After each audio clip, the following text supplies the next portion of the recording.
So, welcome back to the Compassionate Capitalist Show. Excited to have everybody listening together again today. I'm excited to have my topic that we're talking about today. It's really about making your money work for you, and that is a big part. Anybody that's read my book knows that I do a lot of emphasis on Robert Kiyosaki and the cash flow quadrant. And the idea of getting out of working for time, trading time for money, but getting to a point that you're having your money work for you. And of course, the traditional ways that people have done that in the past is stock market and real estate investing. And a big push in my book is on angel investing, investing in entrepreneurs so that they're working very hard and passionately towards a goal that you're helping them to achieve. And oftentimes, it's been a long time since I've done anything specifically, focused on real estate and that as an asset class. And when I was approached to interview the guest and have this conversation with Chris Larson today, I was like, this is perfect because now I have somebody that has a great strategy and pathway to become a successful real estate investor, but also has experience as an angel investor. And so, so many times I'm convincing real estate investors to start investing in entrepreneurs, right, as what I do. And here we're going to get to hear the experience and the stories and the philosophy and the success tips of somebody that plays in both fields. And so I'm very excited to have Chris on today. Say hello, Chris, and I'll introduce you. Hey, how you doing today, Karen? Great to be here. Yeah. So, okay, when I wrote my book of Inside Secrets to Angel Investing, that goal was to help sophisticated investors manage their own portfolio and investing in real estate, to take those financial muscles and skills and apply them to investing in entrepreneurs. And so, that a lot of what I've done within the book is I compare real estate. We're going to talk about this and we're going to have Chris, being the expert in real estate, say if what I've been saying is true. Okay. So I compare a lot of times real estate to investing into into entrepreneurs in a couple of different ways that you can get started, and depending on your profile and your access to capital, how much money you have to invest, or what tools you have. And there's a lot that I've taken from real estate investing that I've applied to angel investing. So it's like, do you do a flip, which is, buying in real estate and, buying something, fixing it up and flipping it, buying wholesale, selling it retail, so to speak. It's kind of like a convertible note, and bridge financing and working capital financing in the angel investor side of things, being the bank, you know, or are you going with a strategic speculative investment that you may not see a return on for many years to come as it grows in value, because you just know that owning this land out by this lake at some point is going to be worth a lot more money, or where there's a transportation plan that's going to take a new road through someplace, or when you want to get a reoccurring revenue stream and you invest in rental properties or multifamily homes or those kinds of things, it's going to create an annuity. And in the angel investment world, we talk about that in royalty financing or revenue factory financing, where you're getting paid a percentage of the revenues until a multiple is paid off. Or sometimes people just, have a shared revenue strategy because of the structure of the company and the offering. So there's a lot of similarities here. And so, given the insight that Chris brings to the table, it's going to be an exciting conversation. So it's buckle up and strap it in, and let's get started. I want to make sure that y'all take a note of this. We'll say it's in the show notes, but Chris's website is Next Level Income, and it's also the name of his book that covers what there's no way we can cover all. There it is. If you're watching, he just showed it. He also has a podcast on the topic, and it says, is it also called Next Level Income as well as your podcast? We keep it simple, Karen. We got nextlevelincome.com. Next Level Income Show is our podcast, and then our book is Okay. Next Level Income as well. All right, so good. So Chris Larson is the founding and managing partner of Next Level Income that we've been talking about. Chris has been investing and managing real estate for over 20 years while still a college student, right? It's never too early to get started. He bought his first rental property at the age of 21. And from there, Chris expanded into development, private lending. That's kind of the thing that we talk about on the investor being a bank, buying distressed debt as well as commercial offices, and ultimately syndicating into multifamily properties. He began syndicating deals in 2016 and has been actively involved in over $225 million of real estate investments and acquisitions. Chris is passionate about helping investors become financially independent. And in addition to real estate, Chris has invested in equities, oil and gas, and done some private small business lending again as a bank, and is an active investor in Venture South in one of their chapters that's up in his hometown in Charlotte, right? Nearby Asheville, just right up the Asheville, road. Asheville, Yeah. Asheville. Okay, yeah. So very good. So, okay, so thank you so much for being on the show. I'm really excited to hear about this. So so did you, let's say, when did you write your book, The Next Level Income? Yeah. So Karen, I wrote the book a few years ago. Actually, we just updated it. It was published actually the week that everything shut down for COVID, just over a Okay. year ago. And Right. we recently launched the audio book as well. So if you're listening today and you want to learn a little bit more about what we have to say, you can check out the book link on our website, and I'll even send you a free copy if you put your address in there. Yeah. So okay, good. So now what inspired you at 21? I mean, that's a really young age. Most people in there in college, last thing they're thinking about is taking some chunk of change and going and putting it into real estate. What inspired you to get started so early? Yeah, so Karen, I was always an entrepreneur. I had a job cleaning out our trash cans at our local community beach when I was young. So I'll tell you what, if you have to clean out dirty diapers and warm maggot-filled meat from a beach trash can, then that sets you up for success later in life because when you start there, there's not a lot below that. I can tell you that. Yeah. So that was that Have was they my done, first job. I have to ask this. What's that Yeah. TV show, Horrible Jobs? Have they done a Oh showcase yeah, on dirty that? jobs, dirty Dirty jobs. Yeah, Jobs. yeah. I mean, listen, I've done. Oh man, I grew up by doing that, shoveling shingles during July with my stepfather on a roof, who was a contractor. Um, yeah, I did landscaping for my uncle. I had a paper route. At 12, I sold newspaper door to door. I'm sorry, wrapping paper door to door to try to earn extra money. I remember that. And then I had basically like it wasn't really a lawn care business, but I would do leaves, I would do snow in the winter, in all the more affluent neighborhoods. So I'd make like $300 in a weekend, doing leaves or snow, while my friends were working, part time after school. What took them a month to make, I'd make in a day. So, and then I started racing bicycles. I was racing bicycles, and I go up. I did relatively well. I was state champion at age 15. I've been to the world championships. I've been national championships multiple times. But I make like $500 in a weekend racing my bike as well. So I always knew there were other ways to make money that you didn't have to go work for somebody else. And when I got into college, I was in school to be an engineer, but I really just wanted to race my bike. And you and I were talking a little bit about this before the show. I had a real punch in the face between my freshman and sophomore year in school. I'm racing. I'm at a race. My best friend, my roommate, my training partner, he was like a brother to me, Chris Strader. He passed away of a massive brain hemorrhage. Oh And no. yeah, it was, and I know we talked about my father passing away when I was young, but when you're 5 years old, a death in the family has a different impact than when you're 18 or 19 years old. And I went back to school. I didn't want to be in school.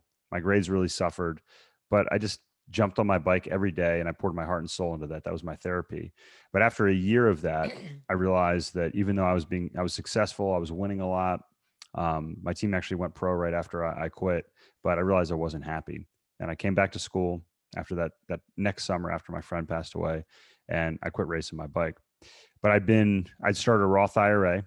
I started day trading in the stock market, and I realized that I wanted to live every day to to the best of my ability, but I also wanted to do an honor to my friend who didn't have a life to live. So I knew every day I got up, I had to make the most out of that day. And I just Wow. realized that going and riding my bike for 3, 4, 5 hours a day wasn't what that was. And I knew I needed money to make that happen. I needed freedom and financial freedom to make that happen. So I was trading in the stock market. I was actually doing pretty well, but it's very volatile. So, Mm. in the late 90s, we had a market that was a lot like today. And one night, it was actually one morning, it was 3 a.m. I'm laying there in bed and I'm thinking, do I really want to be doing this 20 years from now when I'm 40 years old? And, just thinking about losing money or making money in the trades. And it was nonstop. I couldn't turn off. And I started looking at other areas of investing. I read 250 books. I actually got an MBA in portfolio management, and I ultimately decided that the ability to control value in real estate, the leverage in real estate, and the ability to scale in real estate was a good fit for me and my personality. So, as you mentioned in the intro, I bought my first property at 21. And actually, just yesterday, we closed on a $55 million property, over 200 Wow. units down in Florida. So, we're over 2,000 units now. So, I like to say it's a get rich slow strategy, real estate.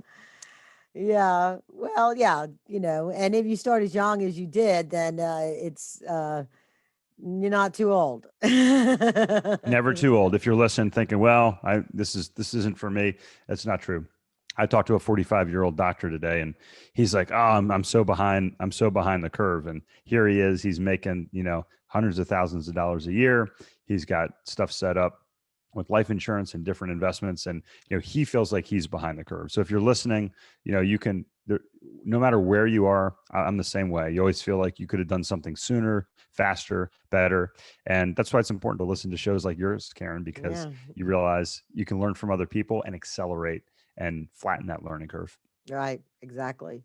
So, I'm always curious because when I first took over the angel investor group that I ran, and I had been a part of it as sort of I said I was the Vanna White of the organization, and I was I would always sit down, have a cup of coffee or a glass, whatever, some beverage with an investor and say, "How did you get started in angel investing? Why did you do it? How did you learn?"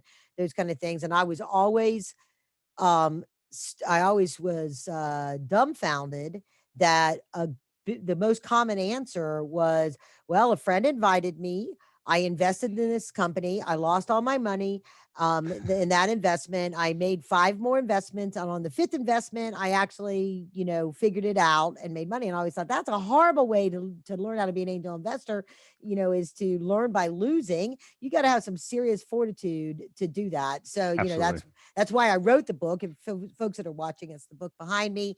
Anybody else, go to the website karenrands.co. But Inside Secrets to Angel Investing is a primer for people to learn would you, should you, could you be an angel investor. So you tell a little bit about, one, when you did your first investment, you said you read 250 books. Did you go to some of those Yeah. workshops about me? And it was like a flip, or one you bought like as a foreclosure and fixed it up, and then we're at what point during that process of learning about real estate, which takes a lot of time and effort to get good at as well. What motivated you? Who tapped you on the shoulder to said, "Hey, come check out investing in entrepreneurs"?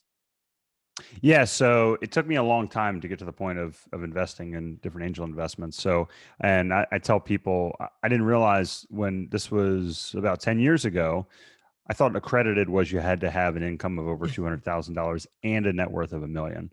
And I just never really looked into it. It wasn't there. So when I realized I was accredited, and that was always my goal. So I write in my book, the strategy is learn how to make more money, keep more money, and grow your money. And I always tell people, whether you're a professional or a business owner, figure out how to become accredited. If you're not making $200,000 or $300,000 a year, you are going to be limited in your opportunities that are out there. And anybody can do that, by the way. If you're listening, I had somebody say, "Well, Chris, what do you say to somebody that's making $50,000 a year? How are they supposed to save 50% of their income, which is my rule?" So we go make more money. And if somebody's making $50,000 a year, it's really easy to double your income. Go drive Uber. If you get on social media, if you watch TV, if you watch sporting events, if you do any of those things, I talk about how you can make 10 hours a week and go start a business and do that. So that's the first thing. But yes, I started reading. We can go deeper into the story about real estate. But I learned that we had a local angel investing chapter, Asheville Angels, that is part of I think 13 or 14 chapters across the Carolinas here. I'm in North Carolina, but I went to one of these meetings. I started learning about it, started researching these companies, and I decided that this is a great addition to my portfolio because I have some very conservative, in my opinion, real estate investments, and I wanted some higher returning investments on the other end of the spectrum. But I also wanted to invest in, as you say, the entrepreneurs, the local businesses that we had, and Yeah. there's a lot of similarities when it comes to real estate and businesses. Yeah, really? So, like, share what do you see as similarities with businesses and entrepreneurs? I mean, with Yeah, so businesses and real estate. Yeah. So if we're on the phone, if you call me, you say, "Hey, Chris, I'm interested in investing in some of the opportunities you have," and you say, what are some questions? What are some risks?" I say there's three big areas of risk in what we do. So just if anybody's listening, if you're not 100% familiar, a real estate syndication is simply when we go and we find a real estate opportunity and we bring in investors along with us, and those investors invest alongside of us in these deals. That's a syndication. That's the syndication model. So in a syndication, there's geographic risk. Like, are you investing in a bad geography? There is the team, the operations risk. So, are you investing with a team that knows what they're doing? You have to be comfortable with the geography, the team. Then you have to be comfortable with the deal level specifics. So, if I'm looking at a company or a young entrepreneur that I'm going to invest in, I want to say, hey, am I interested in this sector, in this business sector? Number So one. the industry is similar to your geography comparison. Correct. Correct. In my opinion. Number two, there's a team involved. Yeah. So a lot of times in the angel investing space, we talk about we don't invest in a company, we invest in a team. So we always investigate the team. We want to make sure that that team has experience, that they are well rounded. And a lot of times what we find is these entrepreneurs that are, that come up with a new technology, a new idea, they do a phenomenal job in getting that technology or that idea to viability, but they're not always the right ones to run the business, to scale that business and do that. So you need a team to do that, just like you need a team in real estate. And then finally, you can actually look at the numbers and say, hey, does this make sense? If we invest in this business, if we invest in this real estate, are the returns going to be commensurate with the risk? Right. Okay. So good. So when you got started, that did you follow that kind of path of a flip and then a single, hold it and make money and then into multifamily, or was it just looking at each deal on its own? Tell a little bit about your journey on the real estate side. Yeah, good question. So, how much time do I have? I'm joking. So, I'll be succinct. So, I started off 21. I was buying single family rentals. So, very simple, Karen. I would go out, I would buy a property, I would make sure that that property produced enough cash flow each month to produce a profit, and then I would go buy another property. And I did that until I had enough properties that were producing $10,000 a month in net profit before debt service. So, then I would, then you pay the mortgages off. So I said, you know what? All I have to do is go get a job, make enough money so I can buy these properties, which I did. I had my portfolio built by the time I was 25, 26 years old. And then I said, I'm just going to pay these properties off over the next 10 or 15 years. And then I'll have $10,000 a month coming in. And that was like at that age. So adjusted for inflation, it'd be even more today. Well, what I found after 10 years of managing that portfolio, getting phone calls on my honeymoon, literally in Costa Rica, I'm on the phone with a realtor dealing with a tenant issue. And I'm thinking, okay, I'm spending $30 on this collect phone call. My wife is sitting there looking at me like, why are you on the phone? And I knew there was a better way. So I started looking to other opportunities out there. And at a business meeting with my wife, somebody said to me, I should look into multifamily. So I looked into that space. We also were building spec homes at the time. So my wife is an architect. So we were Ah, building spec homes in addition to that to create additional capital. And I started looking into the space. And if you read my book, you'll learn this, but I spent 18 years in the medical device industry as well. oh, I got into that industry. I moved to the Carolinas for one reason, demographics. So I like to say demographics are the tide, right? You want to move and live in an area, invest in an area that has a rising demographic tide. That's going to lift all boats, right? That's what they say. Rising tide lifts all ships, lifts all boats. So what I learned was the multifamily space. We're talking about 2012, 2013. I learned that it had all of the right demographic traits to be successful over the next decade. So I sold all my single family rentals. I put all that money into commercial real estate, mostly multifamily. We also have some commercial office investments as well. We also self-storage is an area that we're expanding here, but multifamily has been the dominant force in our portfolio, about 80% of what we do here over the past decade. Yeah. So you have, because I want to talk about this project that you just finished investing in. I think you said it was 55 million. Correct. Yep. Denver, Yeah. Orlando, Florida. So that was that was done through syndication.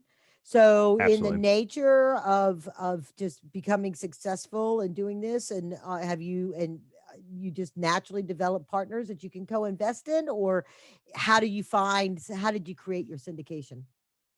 Yeah. So 6 or so years ago, my first partner and I, he was investing with the same group I was with, and we looked at these individuals. They were doing a phenomenal job. We actually partnered with them on our first deal. We went through kind of like their mentorship program and worked with them. And my partner and I looked at us and we realized that, hey, we have a lot of experience in real estate. We'd both been doing it since our 20s. We both had extensive business experience and we had complementary traits on paper. So we said, he came to me and said, hey, I want to buy an apartment building. I want you to be my partner and let's go find some investors. Well, we had already naturally, as you kind of alluded to, Karen, had investors and friends that had come to us, family members, like, hey, well, what do you do? What do you invest in? I know you've been doing this for 15 years, Chris. What are you putting your money in now? Multifamily. Oh, wow. Tell me more about that. Oh, how do Ah, I find one of these investments? And then you start scratching your head and thinking, wow, like this is actually something not only that we have a good skill set for and we have a good team for, but we also there's a desire for this space. So 6 years ago, I started building out my network and it was one investor, four investors, 40, now we're at over 400 investors today. wow. So, that first deal was a little $9 million deal. The next deal was a $6 or $7 million deal. So we've built up over the years to where we can go and we can buy 50, even close to $100 million deals with our investor network. And what that means is we're buying deals that are more efficient and they're also safer. And we can also be more competitive. So the deals we're getting, a lot of other people that are looking, a lot of groups that are trying to get these deals, they never even get the chance. We get there first, and the owners, the brokers come straight to us with these deals. Yeah. Has the Opportunity Zone fund legislation affected how you invest or where you invest? That's a great question. So, Opportunity Zone, it's a fantastic area. If you're not familiar with it, if you invest in that space, there's some terrific tax advantages to investing in an Opportunity Zone. So there's funds out there. That's not something we've specialized in. Part of the reason is most of the qualifications for properties that are going to fit the mold for that are development, and our model is what you would call a value add strategy, Karen. So what we're doing is we're going and buying businesses that are already operating, they're already profitable. I call it the Warren Buffett strategy of real estate. So we buy a business that's already up and running, it's already cash flow positive. We improve income, we improve revenue, and we improve operations to increase the net operating income. And because these apartments are valued just like a business on net operating income, when we follow that path, that same formula every time, we're able to increase the value of the properties in a predictable fashion. So, like Warren Buffett, we're a little boring when it comes to that sort of thing, but we're predictable. But that's why this tends to be such a nice complement for angel investing, for venture capital, because you have something, they can have tremendous returns in venture Sure. capital, lots of excitement, lots of different industries and companies that are out there. And this is kind of, just something that chugs along Yeah. and produces solid returns year after year. Yeah, I think every investment portfolio should have real estate in it, as I personally think every investment portfolio should have some form of private equity angel investment in it. So, you got to Yeah, spread it out, agreed. right? And so, Agreed. well, you have this concept, this term that it was new to me. I've had be your own bank and things like that, but you call it infinite banking. So, share with our listeners what that Yeah. means as infinite banking. Yeah. So let me just underscore what you just said. I agree with you 100%. If you look at, I always say invest like the rich, Right. and the rich have 25 to 30% of their portfolios in income producing real estate. Mhm. And most of the rich have become rich because they were invested in a business, a family business or some business that they Mhm. heavily invested in. And those same families, those ultra rich, typically continue to invest in that space through startups and other things. So I wholeheartedly agree with you, Karen. So invest like the rich. Dave Ramsey's okay if you want to invest like the poor, but if you want to be like the rich, listen to what Karen's saying. So um let's see here. Infinite Backing up to backing up to banking. infinite banking. This is another concept that the rich use. Yes. Now, I'm gonna say a word, and to a lot of people like the Dave Ramseys, the Susie Ormans out there, this is a bad word. Whole life insurance. I've heard people say, "Oh, Chris, whole life insurance, that's expensive." Well, my mother passed away about 10 years ago, and my stepfather said, "Hey, we didn't have any insurance. It was too expensive." Now, anybody that's ever used insurance, have you ever heard somebody say, "Oh, I had too much insurance. Oh, I Yeah. got paid too much when this negative event happened"? No, there's no such thing as too much insurance, right? So when you hear whole life, people say, "Oh, there are better investments out there." That's true. Life insurance is not an investment. The infinite banking concept is like a Roth IRA for rich people. So what it is, and if you know real estate, if you understand businesses, you understand insurance. Term insurance is like renting. You're leasing, you're renting, you're paying for that policy for a period of time. When it's over, it's over. There's no value there. When your lease is up and you move out, there's no equity there. My life insurance policy is like a mortgage. When it's paid up, it's paid up. And guess what? There's a lot of value there, hundreds of thousands of dollars of cash value. So what my group does, and for the record, I'm a licensed life insurance agent. And what my group does, we specialize in helping investors take and structure life insurance policies to maximize that cash value. And guess what? Just like a house, just like a piece of real estate, you can pull that cash out and you can use it for things like angel investing, like starting your own business, like buying a piece of real estate or investing in a real estate syndication. And if you structure it properly, and that's the key, you have to be with the right company, you have to have it structured the right way. There's a ton of advantages, and it's a tool that's tremendous that can be used for things like financing, a car purchase, vehicle purchases for your business, your kids' college education, um, real estate. We used to fund our spec homes that we built, all kinds of things. It's a wonderful tool.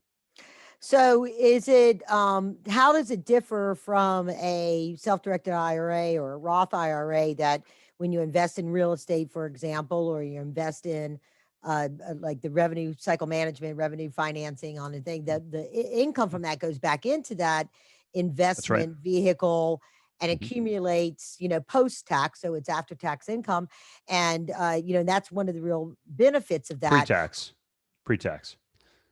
Well, it depends on it. Yeah, depending on if you create Yeah. your thing as post tax or pre tax, right? It just goes into the Well, same way you structure. qualified plans are pre-tax.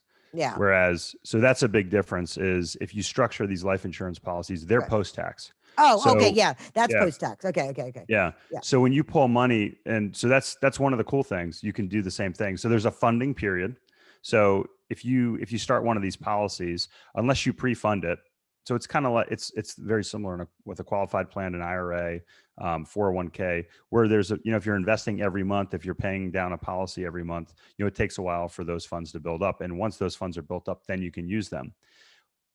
The difference is you could fund a life insurance policy today and pull that money out right away and then go use it. Now, the difference is there's a cost because you're also paying for insurance. The difference is we structure policies so we minimize the amount of insurance and we maximize the cash value. So it does a couple things. One, it decreases the cost of insurance. So we're minimizing the cost that's going out there. And then it also decreases the time that it takes to get that amount of cash in there. So when you pull that cash out, like let's say you take $100,000 out, you invest in a real estate investment, and 5 years later you get $200,000 back. You can replace that money, and if it's structured properly, you can put that whole $200,000 back in that policy. And these policies typically pay a dividend within them of 4, 5, sometimes 6% as well. So they're actually earning a return inside of that policy, and the yeah. payback, the break even for the insurance, it's usually not that long. A properly structured policy breaks even on the cost over 5 to 7 years. So again, there is a cost associated with it. That's the big difference when it comes to these things, Karen. But but the income that's produced off of that investment, it doesn't go back into the policy. You keep it, unlike when you invest through one of the structured offerings. No, you can absolutely put it back in the policy. Yeah, but it's up to you as an investor to decide to do that, or are you obligated because you're paying it back into the policy? That's a great question. That's why in my opinion these policies are better. You don't have to put it back in the policy. As a matter of fact, if you have $100,000 of cash in the policy and you pull that $100,000 out, you never have to put that money back in. You can take it out, you can leave it out. There's no tax ramification because it's after tax. And the benefits were so great that Congress actually passed a law back in the 80s to restrict some of the tax benefits from these types of policies. And that's the other thing. If you don't structure them properly, they become taxable, and you don't want that either. So again, if you're listening, you're like, oh, I'm just going to do this with my agent. Like I have my insurance through State Farm. I used to work for State Farm back in my early 20s before I started in the medical device industry. State Farm can't do it, unfortunately. My agent's like, oh, we can do that. And I asked him, the series of questions. He said, oh, I'm sorry, actually, we can't do that. That doesn't mean State Farm isn't a good company. They just don't have the criteria that works for these types of policies. So make sure you're working with a professional if this is something that's interesting to you. We have a banking page on our website that has a lot of resources to help anybody out that's interested.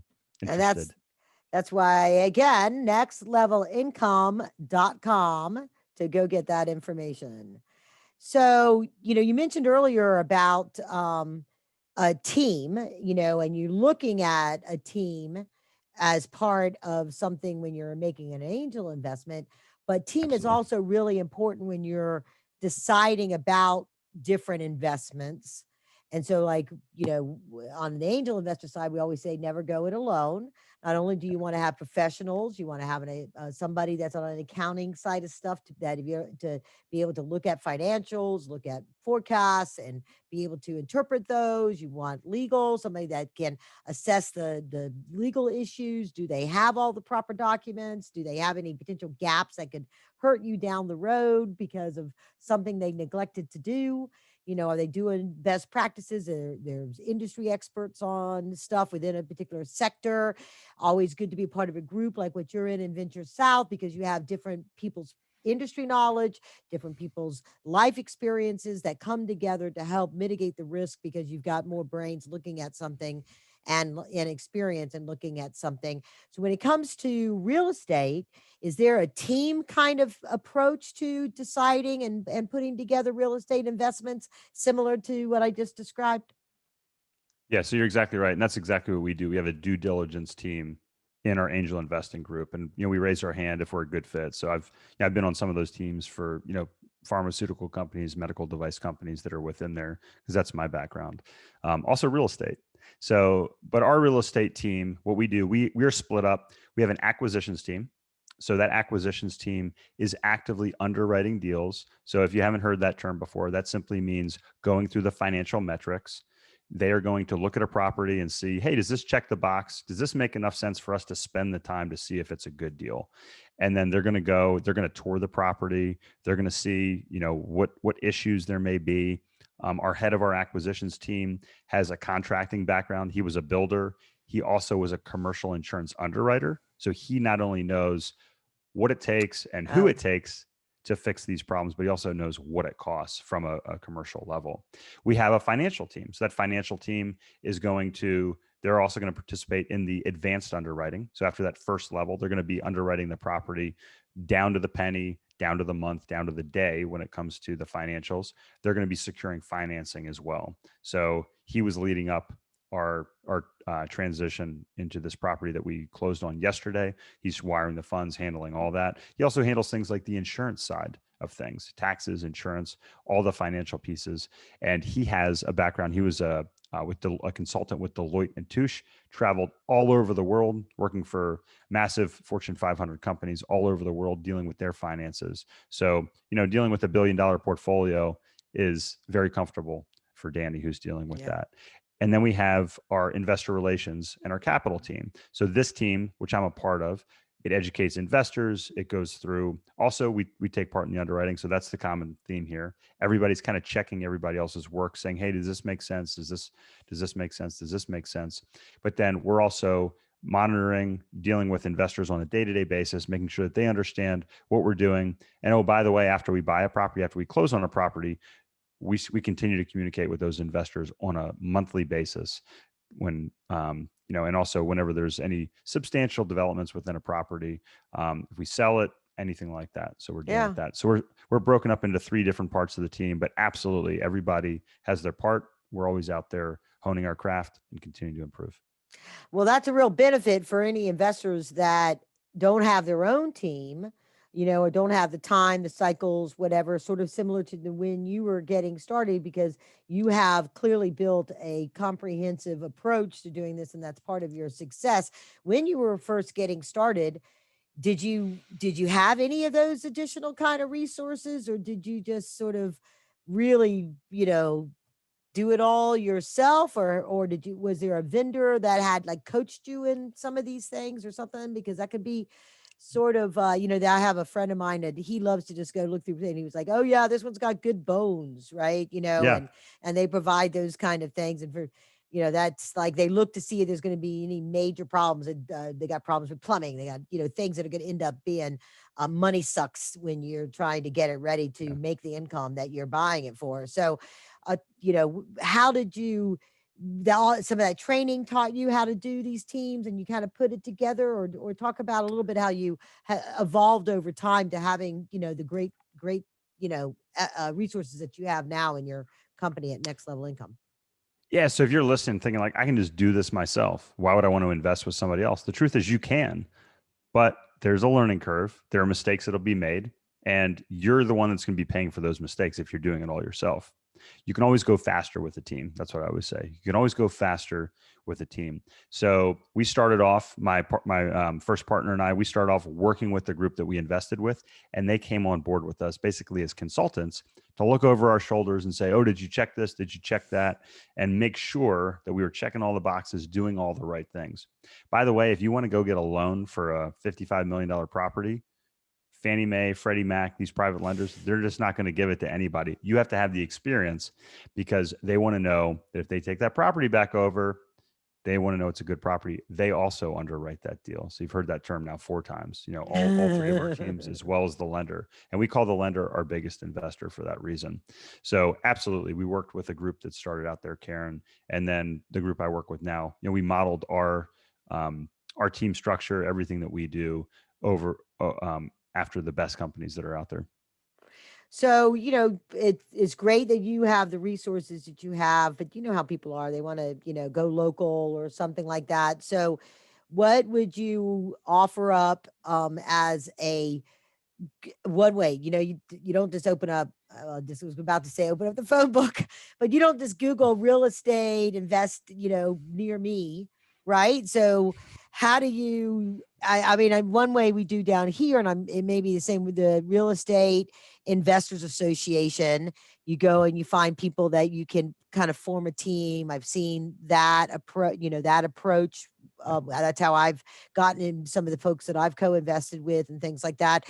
Is there, a recommendation of how people should start looking to form their team and finding people? It's not just an accountant. It's not just a this. They kind of, check a box, so to speak. Yeah. So, and actually, I talk about this in my book as well. I say, hey, real estate's a team sport, and I walk through everybody that's on the team. So, again, nextlevelincome.com, the book link, you can get a copy of that, and it'll walk you through all that. Sorry, I had something pop up here. And it even has diagrams in it. It's got pictures and everything. Pictures, yeah, I drew with crayon. So, but I walk through all the members of the team, kind of like we talked about here. If you want to go local, so it kind of depends. If you want to go local, you need a local team. You need a local real estate attorney. You need a local broker, a local realtor. You need, like you were saying, a local accountant. Although accountants can be a little bit more regional or national, but it's always good to have somebody that understands there. Go to your local real estate association. That's a great way to get started. You can easily look that up. If you want to do bigger projects, like we don't invest in the Southeast because we live here. As I mentioned earlier, I live in the Southeast because I wanted to invest here. That's why I moved here. But we invest in fast growing areas. So if depending on what you want to do, we want to invest in these areas. So then we go into these areas and develop those same relationships with local brokers, local owners that we're looking to acquire these Oh, properties from. So we actually have, you know, two of my partners are pilots. We have a jet membership, so we can get all over the country. So we can fly in on a day's notice to look at these properties and get what we yeah. want. And So again, but no, I was finish just up. yeah. So I was going to say again, it depends on your scale. If you want to invest in the multifamily space, you really have to be national to be successful, you know, at certain levels. If you say, hey, I'm comfortable with a 4, 8, 16, 20 unit property, you can probably find something local to you, and you want to build a local team around that. Yeah. Or like, yeah. So I mean, in Florida is blowing up. It's Absolutely. It's I mean, incredible. It's incredible. well, there has been a huge shift. I did a podcast a couple weeks ago with the guy that heads up the Gold Coast Angels down there, and he Oh, was cool. he was describing how crazy it has expanded because so many people from California and the Northeast, you know, the pandemic taught people, you know, how the pandemics taught people that they could really be anywhere, and if you could be anywhere, why not be in Absolutely. Florida? And there's no income tax too, so And the weather's better than everywhere. 45 out of the other Yeah. states Yeah. easily. Yeah. Yeah. So great. So as we wrap up here, Chris, what you know, any final thoughts, any final things that you didn't have an opportunity to tell our audience? No, I think first off and for well, let me step back. I think we touched on this, but number one, educate yourself. So if you're interested in real estate, if you're interested in angel investing, educate yourself. Number one. Number two, find a team, find mentors. And I would include mentors in that team. So I have some coaching clients. I have a very small coaching program. I work with individual investors one on one. It's not real estate specific. I help teach performance and success in business, sales, as well as investing and doing that. You need a mentor, you need a team that's going to be supportive and around you that you can scale with. And then the last part of that is form a network. So that's kind of a different aspect of the team. You want to always have people that you're networking with, growing your network, learning about other things, because those people will help turn you on to new opportunities that are out there. In 10 years, I'm probably not going to be saying the same things that I'm saying today. There's a lot of different areas that we're looking into, such as self storage that I mentioned, senior housing, which is going to be big over the next decade. And I think Yes. there's a tremendous opportunity in so many different areas with these angel investments, with these small sector companies that are coming up. And I think it's a lot of fun to invest when you're looking at all these different things. Yeah, oh, yes, it is. Oh, yes, it is. So, thank you so much, Chris, for being on the show. It's been informative and interesting and fun. And that's what more can you Absolutely. ask for, right? And so, again, everybody go to nextlevelincome.com. And then, of course, for me, it's karenrands.co to learn how we work with entrepreneurs and investors to create, you know, wealth and bring innovation to the market, the compassionate capitalist movement. Like this show, share it, and onwards and upwards. Thank you, everybody.